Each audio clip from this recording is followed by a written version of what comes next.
साथियों, उम्मीद है आप सब अच्छे होंगे और आप सबका स्टडी भी अच्छे से चल रहा होगा। चलिए आज का आगे का क्वेश्चन देख रहे हैं। आज का पहला क्वेश्चन है, नमक सत्याग्रह आंदोलन के लिए महात्मा गांधी ने लगभग कितनी दूरी तय की थी? तो इसका सही आंसर है ऑप्शन सी यानी 241 मील।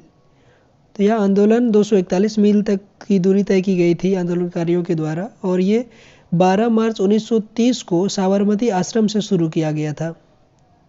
12 मार्च 1930 को और ये 24 दिन तक नमक सत्याग्रह चला था और 6 अप्रैल 1930 को साबरमती से दांडी पहुँचे और वहाँ पर जाकर के नमक कानून को तोड़ा। तो ये है और इसमें टोटल 78 अनुयायियों के साथ शुरू किया गया था। ये भी याद रखना है, 78 अनुयायियों के साथ शुरू किया गया था साबरमती से, लेकिन पहुँचते पहुँचते अंत में इसके साथ अप्रॉक्स 50,000 लोग शामिल हो गए थे इस आंदोलन में। तो नेक्स्ट क्वेश्चन है इसमें, अजमेर में उर्स महोत्सव किस सूफी संत की पुण्यतिथि के रूप में मनाया जाता है?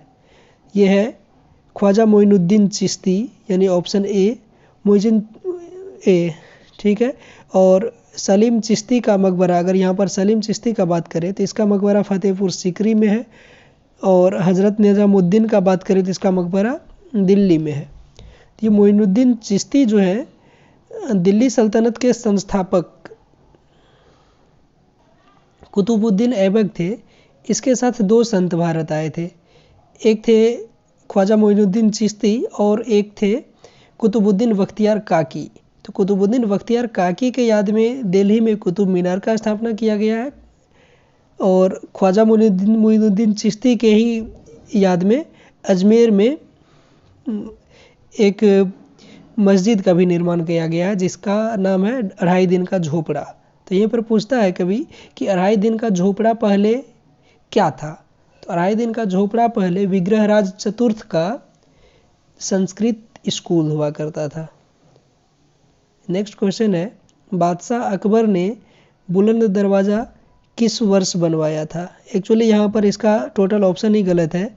ये 1572 ईस्वी में अकबर द्वारा गुजरात विजय की स्मृति में राजधानी फतेहपुर सीकरी में बुलंद दरवाज़ा का निर्माण करवाया गया था। नेक्स्ट क्वेश्चन है, the India of my dreams के लेखक कौन है? तो the India of my dreams के लेखक है महात्मा गांधी। नेक्स्ट क्वेश्चन है, लॉर्ड कर्जन की निगरानी में बंगाल का विभाजन किस वर्ष हुआ था? तो इसका सही आंसर है 1905 में, ऑप्शन ए 1905 में। और लॉर्ड कर्जन ये 19 जुलाई 1905 ईस्वी को हुई थी और 16 अक्टूबर 1905 को बंगाल विभाजन प्रभावी हुआ था। तो ये 16 अक्टूबर के दिन जो है बंगाल के लोग रक्षाबंधन के रूप में मनाए थे, इसे शोक दिवस के रूप में भी मनाए थे, ऐसा कहा जाता है।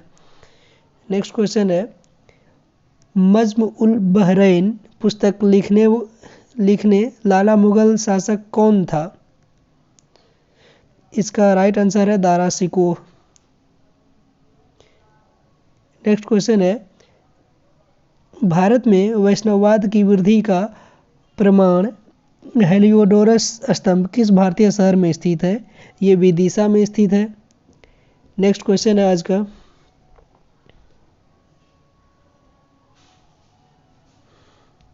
प्राचीन काल में बौद्ध काल के दौरान कपिलवस्तु के शासक कौन थे? शाक्य थे। बौद्ध काल के दौरान कपिलवस्तु के शासक शाक्य थे, जो कि वैशाली शासक लिच्छवी थे। असम के अहोम साम्राज्य और मुगलों के बीच हुई रायघाट की लड़ाई किस वर्ष हुई थी? ये 1761 ईस्वी को हुई थी। भगवान महावीर की शिक्षाओं के संकलन को क्या कहा जाता है? भगवान महावीर के शिक्षाओं के संकलन को अगम सूत्र कहा जाता है। और श्रुति सूत्र कल्पसूत्र का ही भाग है जिसमें यज्ञ संबंधी नियम बताए गए हैं। भारत और पाकिस्तान द्वारा सर्वोच्च नागरिक सम्मान भारत रत्न और निशान-ए-पाकिस्तान पाने वाले एकमात्र भारतीय नेता कौन है? वह है मोरारजी देसाई। मोरारजी देसाई भारत रत्न और पाकिस्तान द्वारा सर्वोच्च नागरिक सम्मान भारत रत्न और निशान-ए-पाकिस्तान पाने वाले एकमात्र भारतीय हैं। ये बहुत इंपॉर्टेंट क्वेश्चन है और इस टाइप का क्वेश्चन बार बार पूछा जाता है, तो इन चीज़ों को ध्यान में रखेंगे। सिंधु घाटी नई प्राचीन शहरी सभ्यताओं का गृह था। निम्नलिखित में से कौन सा उसमें से एक नहीं है? इसमें से रूस नहीं था, इसका मिस्र में है, मेसोपोटामिया और दक्षिण एशिया ये है। आगे देखेंगे, किस अमेरिकी पत्रकार ने धरसाना में नमक सत्याग्रह विरोध प्रदर्शन को कवर किया था? ये थे वेब मिलर। अमेरिकी पत्रकार वेब मिलर ने धरासना में नमक सत्याग्रह विरोध के प्रदर्शन को कवर किया था। धरासना सत्याग्रह मई 1930 ईस्वी को हुई थी। और कार्ल बर्डस्टीन अमेरिकी पत्रकार और लेखक हुए हैं, जो कि ऑप्शन बी में यहाँ पर दिया गया है। नेक्स्ट क्वेश्चन है, मराठा साम्राज्य के संस्थापक राजा शिवाजी को किस स्थान पर छत्रपति के खिताब से सम्मानित किया गया था? तो ये रायगढ़ में किया गया था और रायगढ़ में ही इसका राज्याभिषेक भी हुआ था। और यहीं पर पूछा जाता है कि राजा शिवाजी के द्वारा सर्वप्रथम कौन से किले को जीता गया था? तो ये सर्वप्रथम इसके द्वारा तोरण के किले को जीता गया था। तो याद रखेंगे, मराठा शिवाजी द्वारा सर्वप्रथम जीता गया किले का नाम क्या है? वो है तोरण। नेक्स्ट क्वेश्चन है, 5वीं शताब्दी ईसा पूर्व में लिखा गया पाली कैनन किस धर्म का मूल ग्रंथ है? ये पाली कैनन बौद्ध धर्म से संबंधित है।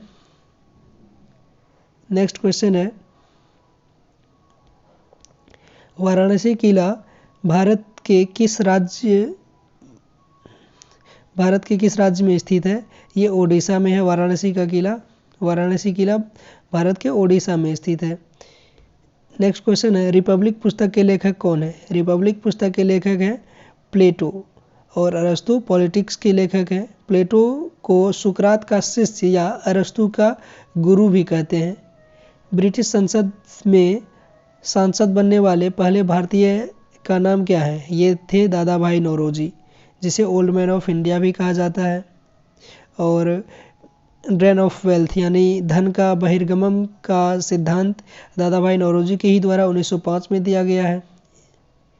नेक्स्ट क्वेश्चन है, भारतीय महिला की सबसे पहली ज्ञात आत्मकथा कौन सी है? यह है अमर जीवन। भारतीय महिला की सबसे पहली ज्ञात आत्मकथा अमर जीवन आत्मकथा बंगाली लेखिका रस सुंदरी देवी के द्वारा लिखी गई थी 1774 में। यहाँ पर 1773 का रेगुलेटरी एक्ट के तहत 1774 में सर्वोच्च न्यायालय को किस शहर में फोर्ट विलियम को शीर्ष न्यायालय के रूप में स्थापित किया गया था? यह है कोलकाता में। और इसके प्रथम मुख्य न्यायाधीश जो थे वो थे सर एलिजाह इम्पे। टोटल इसमें 4 न्यायाधीश थे, एक मुख्य न्यायाधीश एवं 3 अन्य न्यायाधीश। तो मुख्य न्यायाधीश एलिजाह इम्पे थे। यहाँ पर नेक्स्ट क्वेश्चन है, 1529 में घाघरा के युद्ध में मुगल बादशाह बाबर ने किसे हराया था? तो ये महमूद लोदी, अफगान शासक महमूद लोदी को हराया था। बाबर के द्वारा टोटल 4 युद्ध भारत में लड़ा गया था, तो चौथा में से ये अंतिम युद्ध थे घाघरा का युद्ध। इसका प्रथम युद्ध बाबर जो आए थे भारत पर आक्रमण करने के लिए, सबसे पहले 1526 ईस्वी में बाबर और इब्राहिम लोदी के बीच लड़ा गया था, जिसमें कि बाबर की विजय हुई थी। तो बाबर की विजय हुई 1526 ईस्वी में, जो कि पानीपत का प्रथम युद्ध कहा जाता है। और उसके बाद मुगल सल्तनत का स्थापना हुआ। उसके नेक्स्ट ईयर यानी 1527 ईस्वी में खानवा का युद्ध लड़ा गया। खानवा का युद्ध बाबर और राणा सांगा के बीच हुआ, जिसमें कि राणा सांगा की हार हुई। और 1528 ईस्वी में चंदावर का युद्ध हुआ, जिसमें कि बाबर और मेदिनी राय आमने सामने हुए और मेदिनी राय की हार हुई। और 1529 वाला ये युद्ध है। और नेक्स्ट 1530 ईस्वी में बाबर की मृत्यु हो जाता है। और आगे का हम क्वेश्चन देखेंगे, घनानंद को हराकर मौर्य साम्राज्य की स्थापना किसने की थी? तो मौर्य साम्राज्य की स्थापना चंद्रगुप्त मौर्य के द्वारा किया गया था। घनानंद नंद वंश के अंतिम शासक थे। तो नंद वंश के यहाँ पर कभी पूछे जाते हैं कि नंद वंश के संस्थापक कौन थे, तो नंद वंश के संस्थापक थे महापद्म नंद। महापद्म नंद। और नंद वंश के अंतिम शासक यही घनानंद थे। और यहाँ पर मौर्य वंश का चर्चा हो रहा है, तो मौर्य वंश के संस्थापक चंद्रगुप्त मौर्य हुए हैं। और मौर्य वंश का अगर अंतिम शासक का बात करें तो बृहद्रथ हुए हैं मौर्य वंश के अंतिम शासक। और चंद्रगुप्त मौर्य जो हैं ये जैन धर्म को पालन करने वाले थे और इन्होंने संलेखना या संथारा विधि द्वारा अपने प्राण त्यागे हैं श्रवणबेलगोला में, जो कि अभी वर्तमान कर्नाटक में है। नेक्स्ट क्वेश्चन है, दक्षिण भारतीय वंश विजयनगर साम्राज्य किस राजा द्वारा स्थापित किया गया था? तो ये हरिहर एवं बुक्का दोनों भाई थे, ये दोनों के साथ यहाँ किया गया था। यहाँ पर ऑप्शन में है नहीं तो इसीलिए हम हरिहर प्रथम को डालेंगे। और ये 1336 ईस्वी में एस्टेब्लिश किया गया था। इसका डिस्क्रिप्शन में ऐसे यहाँ पर लिखा हुआ हरिहर प्रथम एवं बुक्का नामक दो भाइयों ने की थी।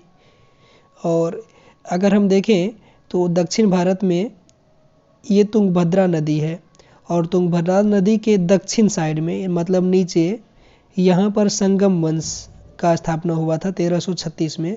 और इसी के ऊपर यानी ये तुंगभद्रा नदी के उत्तर साइड मतलब इस साइड तो विजयनगर हो गया और इसके इस साइड में यहाँ पर एक और साम्राज्य का स्थापना हो रहा था, वो था बहमनी साम्राज्य। तो बहमनी साम्राज्य के संस्थापक कौन है आप इसमें कमेंट बॉक्स में बताएंगे। इसका स्थापना 1347 ईस्वी में किया गया था, तो ज़रूर कमेंट बॉक्स में आप लोग कमेंट करेंगे। नेक्स्ट है 1942 ईस्वी के भारत छोड़ो आंदोलन के वक्त ग्वालियर टैंक मैदान में भारत का राष्ट्रीय ध्वज फहराने वाले व्यक्ति कौन थे? ये थे अरुणा आसफ अली। नेक्स्ट क्वेश्चन है, किस अधिनियम ने ईस्ट इंडिया कंपनी के सिविल सेवक की भर्ती के लिए आधार के रूप में खुली प्रतियोगिता की व्यवस्था लागू की, जिसका अर्थ था कि भारतीय सिविल सेवा उनके लिए खुल गई है? यह 1853 का चार्टर एक्ट के द्वारा किया गया था। पिट्स इंडिया एक्ट 1784 ईस्वी में आया। नेक्स्ट क्वेश्चन है, 326 ईसा पूर्व में सिकंदर और राजा पोरस के बीच युद्ध किस नदी के किनारे लड़ा गया था? तो ये झेलम नदी के किनारे लड़ा गया था। इसका राइट आंसर है झेलम। और इस युद्ध को मतलब सिकंदर और राजा पोरस के बीच जो युद्ध हुआ था इसे हाइडेस्पिस का युद्ध कहा जाता है। और जब सिकंदर भारत पर मतलब इधर से आक्रमण कर रहे थे तो उस समय भारत के शासक कौन हुआ करते थे? तो ऐसा क्वेश्चन आता है। तो उस समय यहाँ के शासक थे घनानंद। तो ये भी याद रखना है। नेक्स्ट क्वेश्चन है, कौन सी लिपि कन्नड़ और तेलुगु की लिपि के तौर पर विकसित हुई? ये है कदम्ब। आगे है, करनाल का युद्ध 1739 फारसी बादशाह नादिर शाह ने किसे हराकर जीता? तो ये मुगल शासक मोहम्मद शाह को हरा करके जीते थे। भारतीय सिविल सेवा के लिए अर्हता प्राप्त करने वाले प्रथम भारतीय का नाम है सत्येंद्रनाथ टैगोर। सत्येंद्रनाथ टैगोर भारतीय सिविल सेवा के लिए अर्हता प्राप्त करने वाले प्रथम भारतीय थे। और दादा भाई नौरोजी को grand old man of India कहते हैं। बंकिम चंद्र चटर्जी राष्ट्रीय गीत वंदे मातरम की रचना की थी। और वंदे मातरम का ये तो रचना किए थे और इन्होंने अपनी पुस्तक आनंद मठ, इसके द्वारा एक पुस्तक लिखा गया उपन्यास आनंद मठ, तो उससे लिया गया है ये वंदे मातरम, जो कि भारत का राष्ट्रीय गीत भी है। हरकन्या वंश के उस शासक का नाम बताइए जो अजातशत्रु का पुत्र था और जिसने पाटलिपुत्र की नींव रखी थी। तो पाटलिपुत्र की नींव रखी थी, कम से कम इतना तो आप लोग को पता होना चाहिए, ये थे उदयन। पाटलिपुत्र की स्थापना हर्यक वंश के शासक अजातशत्रु के पुत्र उदयन ने की थी। महानंदी शिशुनाग वंश का शासक था। इसमें से दिया हुआ है ऑप्शन ए में महानंदी का चर्चा किया गया है। नेक्स्ट है ग्रेट ब्रिटेन की संसद का कौन सा कानून भारत में ईस्ट इंडिया कंपनी के शासन की पूरी जांच और मरम्मत करने की ओर लक्षित था? ये था रेगुलेटिंग एक्ट। रेगुलेटिंग एक्ट 1773 से शुरू हुआ था। 1773 का रेगुलेटिंग एक्ट, फिर आगे हम देख रहे हैं पिट्स इंडिया एक्ट होता है, तो शुरुआत 1773 यानी रेगुलेटिंग एक्ट से ही शुरू हो जाता है।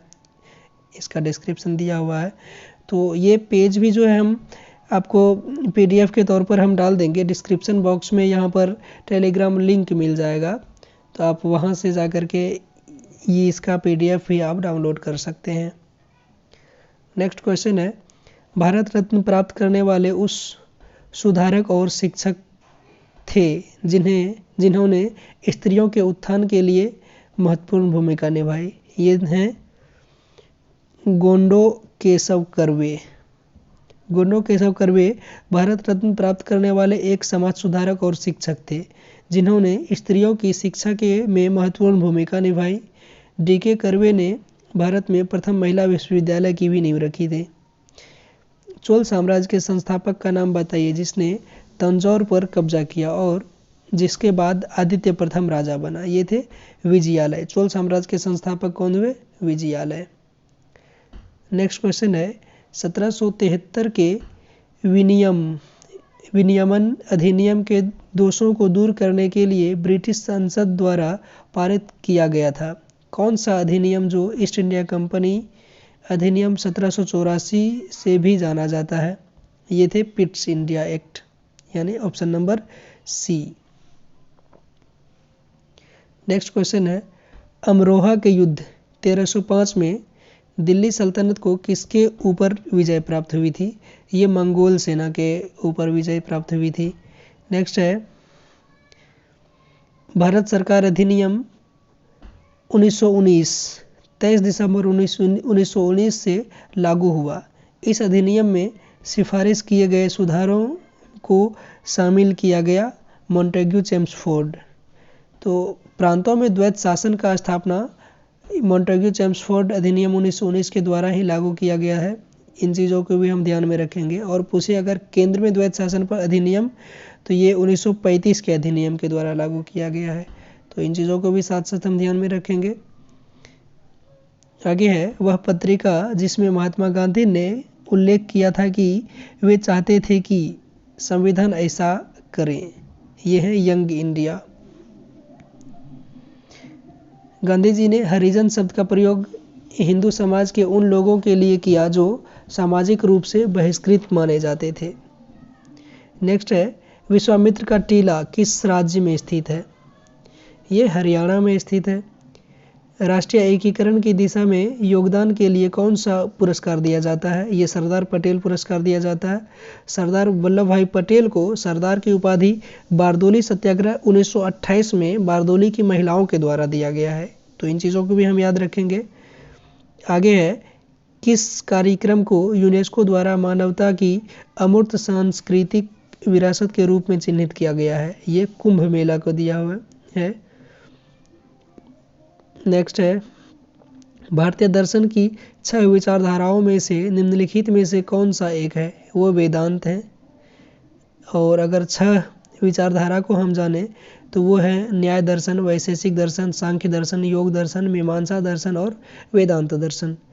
नेक्स्ट क्वेश्चन है, 1930 के दूसरे गोलमेज सम्मेलन में B.R. अम्बेडकर ने क्या मांग की थी? तो B.R. अम्बेडकर के द्वारा दूसरे गोलमेज सम्मेलन में दलितों के लिए पृथक निर्वाचन मंडल की मांग किया गया था। और क्वेश्चन पूछा जाता है यहीं पर कि कौन भारतीय तीनों गोलमेज सम्मेलन में हिस्सा लिए थे? तो वो भीमराव अम्बेडकर ही थे। और यहीं पर एक और क्वेश्चन पूछा जाता है क्या कि किस सम्मेलन में, कौन से गोलमेज सम्मेलन में कांग्रेस हिस्सा लिया था? तो वो द्वितीय गोलमेज सम्मेलन में लिया था और कांग्रेस के तरफ से महात्मा गांधी गए थे। और उस समय तीनों गोलमेज सम्मेलन के समय ब्रिटेन के प्रधानमंत्री थे रैमजे मैकडोनाल्ड।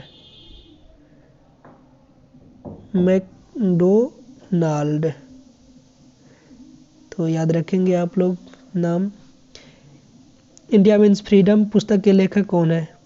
नेक्स्ट क्वेश्चन है, इंडिया मीन्स फ्रीडम के लेखक मौलाना अबुल कलाम आज़ाद हैं। सुभाष चंद्र बोस के द्वारा लिखा गया है इंडिया स्ट्रगल और हिंद स्वराज के लेखक है महात्मा गांधी। इंडिया डिवाइडेड के लेखक है डॉक्टर राजेंद्र प्रसाद। आगे है, हिंदुस्तानी शास्त्रीय संगीत का सबसे प्राचीन रूप कौन सा है? यह है ध्रुपद। आगे है, चेराल किस राज्य की एक पुरानी पारंपरिक नृत्य शैली है? यह है मिजोरम का। नेक्स्ट है, केरल में व्यापारिक स्टेशन शुरू करने के लिए पहले कौन आए थे? ये पुर्तगाली आए थे। और पुर्तगाली आए थे मतलब यूरोप से सर्वप्रथम पहले यूरोपियन पुर्तगाली ही आए थे। तो पुर्तगाली सर्वप्रथम कौन पुर्तगाली थे? वो वास्को डी गामा आए थे। कब? 1498 ईस्वी में। उस समय जो आए थे केरल, तो वहाँ के शासक थे जमोरीन। नेक्स्ट है, चित्तौड़गढ़ के किले के अंदर विजय के प्रतीक विजय स्तंभ का निर्माण किसके द्वारा किया गया था? ये राणा कुंभा के द्वारा किया गया था। किस मुगल सम्राट ने सुलह कुल के विचार पर जोर दिया? ये सम्राट अकबर के द्वारा दिया गया था। आगे है, रॉलेट एक्ट भारत में कब लागू किया गया? रॉलेट एक्ट 1919 में लागू किया गया था। तो रॉलेट एक्ट के ही विरोध में रॉलेट एक्ट का ही विरोध कर रहे थे भारत के दो चर्चित नेता सत्यपाल मलिक एवं सैफुद्दीन किचलू, जो कि पंजाब प्रांत से थे। तो वहाँ से ही विरोध कर रहे थे और उन दोनों को वहाँ की पुलिस के द्वारा पिटाई कर दिया गया था, जिसमें कि वो दोनों काफ़ी घायल हो गए थे। तो उसी के लिए 13 अप्रैल 1919 ईस्वी को जलियांवाला बाग में एक मीटिंग का आयोजन किया गया था। तो उस मीटिंग में ही जनरल डायर के द्वारा गोलियां चलाई गई थी। तो हम 13 अप्रैल 1919 मतलब का जो घटना है, ये जलियांवाला बाग हत्याकांड, तो वो पूछा जाता है कि किसके विरोध में वो लोग वहाँ पर विरोध कर रहे थे। तो ये थे रॉलेट एक्ट का ही विरोध कर रहे थे सैफुद्दीन किचलू एवं सत्यपाल मलिक। तो फिर वो दोनों को जो पिटाई किया गया था, उसी के विरोध में 13 अप्रैल 1919 ईस्वी को जलियांवाला बाग हत्याकांड बाग में एक मीटिंग का आयोजन किया गया था। और जनरल डायर जो कि यहाँ के निहत्थे लोगों पर गोलियां चलाए थे, तो उसके 1940 ईस्वी में उधम सिंह के द्वारा ब्रिटेन जाकर के गोली मार करके हत्या कर दिया गया था। तो इन चीज़ों को भी याद रखेंगे, उधम सिंह। आगे है, किस गवर्नर जनरल ने सती प्रथा को खत्म किया? ये है लॉर्ड विलियम बेंटिक। ये भारत के शुभचिंतक राजा राम मोहन राय के प्रयास से इसे खत्म किया गया है। आगे का क्वेश्चन है, केसर सांगा है क्या? ये तिब्बती महाकाव्य है। आगे का क्वेश्चन है, कौन सा स्मारक बादशाह औरंगजेब के बेटे आजम शाह द्वारा बनवाया गया था? ये बीबी का मकबरा बनवाया था आजम शाह के द्वारा, और औरंगजेब के ही शासनकाल में बनाया गया है ये बीबी का मकबरा। इसी को ताजमहल का एकदम घटिया नकल कहा जाता है, बीबी का मकबरा को ही। नेक्स्ट है, प्रसिद्ध महाकाव्य पद्मावत किसके द्वारा लिखा गया है? ये पद्मावत के लेखक मलिक मोहम्मद जायसी थे और अकबुल फजल अकबरनामा के रचनाकार हैं। नेक्स्ट क्वेश्चन है, राजस्थान के जयपुर क्षेत्र में कौन सा किला अपने कलात्मक हिंदू शैली के तत्वों के लिए जाना जाता है और यह विश्व धरोहर स्थल भी है? यह है अंबर का किला। नेक्स्ट है, द्वितीय गोलमेज सम्मेलन कब हुआ था? ये दिसंबर 1931 ईस्वी को हुआ था। इसमें कांग्रेस की तरफ से महात्मा गांधी भाग लिए थे। नेक्स्ट क्वेश्चन है, फतेहपुर सीकरी में बुलंद दरवाज़ा किसने बनवाया था? ये अकबर के द्वारा बनाया गया था। शाहजहां आगरा में ताजमहल का निर्माण कराया। और यहीं पर पूछा जाए अगर, आगरा शहर को किसने बसाया? ये 1504 ईस्वी में सिकंदर लोदी के द्वारा बसाया गया था, सिकंदर लोदी के द्वारा। नेक्स्ट क्वेश्चन है, महात्मा गांधी ने असहयोग आंदोलन कब शुरू किया? जो देश अस्थायी पैमाने पर आयोजित पहला जन आंदोलन था, ये अगस्त 1920 को किया गया था। 1 अगस्त 1920 को शुरू किया गया था और चौरा चौरी घटना हो जाता है 5 फरवरी 1922 को, जिस कारण कि असहयोग आंदोलन उसके 7 दिन बाद यानी 12 फरवरी 1922 को वापस ले लिया जाता है गांधी जी के द्वारा, जिसका कि विरोध में सुभाष चंद्र बोस, मोतीलाल नेहरू और CR दास, ये सब एक्सट्रीमिस्ट लीडर जो थे वो कांग्रेस से त्याग दे देते हैं और CR दास एवं मोतीलाल नेहरू कांग्रेस से त्याग देने के बाद स्वराज पार्टी का गठन कर लेते हैं। तो साथ साथ हम ये भी याद रखेंगे। आगे है, 1930 में प्रथम राष्ट्रमंडल खेलों का आयोजन कहाँ हुआ था? ये कनाडा में हुआ था। नेक्स्ट क्वेश्चन है, निम्नलिखित में से सिखों का कौन सा धार्मिक स्थल भारत में नहीं है? ये ननकान साहिब। ननकान साहिब भारत में नहीं बल्कि यह धार्मिक स्थल पाकिस्तान पंजाब प्रांत में स्थित है। आगे का क्वेश्चन है, सत्याग्रह की शक्ति ने किस शक्ति पर जोर दिया? सत्याग्रह, सत्य जोड़ आग्रह, तो ये सत्य का आग्रह मतलब सत्य पर ही दिया होगा, इस टाइप से हम याद रखेंगे। नेक्स्ट है, जलियांवाला बाग कांड कहाँ हुआ था? इसका कई बार चर्चा किया गया है। इसमें अमृतसर ऑप्शन नहीं है, इसीलिए पंजाब हम टिक करेंगे। अगर अमृतसर ऑप्शन होता तो हम अमृतसर टिक करते। नेक्स्ट क्वेश्चन है, ... को किस शासन से पहले भूमि की माप की एक इकाई के रूप में जाना जाता है? बंगाल में भूमि का आकार विविध था। अंग्रेजों ने इसे एकड़ के लगभग 1/3 के रूप में का मानकीकृत किया। यह है बीघा। 1 बीघा बराबर 20 कट्ठा होता है। तो आज का टोटल क्वेश्चन ख़त्म हो जा रहा है। हिस्ट्री लगभग कंप्लीट हो गया है आपका प्रीवियस ईयर। तो नेक्स्ट जो वीडियो होगा उसमें हम पॉलिटी से स्टार्ट करेंगे और अगर अच्छा लगता है तो ज़रूर इसे कंटिन्यू कीजिए। एक चीज़ तो आप देखिए कि लगभग क्या हो रहा है SSC GD में, मतलब पूछा गया क्वेश्चन या उससे रिलेटेड क्वेश्चन बार बार रिपीट किया जा रहा है। तो आप लोग वीडियो को ठीक से अगर देखते चलेंगे, जितना डिस्क्राइब किया जा रहा है, इन चीज़ों को अगर अच्छे से आप ध्यान देंगे तो इससे भी आपका नंबर बहुत ज़्यादा बढ़ सकता है फाइनल एग्ज़ाम में। तो आप लोग इसे फोकस करें। सिर्फ ऐसा नहीं है कि ये GD के लिए ही ज़रूरी है, हिस्ट्री हर एग्ज़ाम के लिए ज़रूरी है। आप अगर किसी भी एग्ज़ाम का तैयारी करते हैं तो हिस्ट्री का ये सेशन आपके लिए काफ़ी लाभदायक होगा और इसका PDF डिस्क्रिप्शन बॉक्स में मिल जाएगा टोटल डिस्क्रिप्शन के साथ, तो वहाँ से आप इसका PDF ले सकते हैं। धन्यवाद।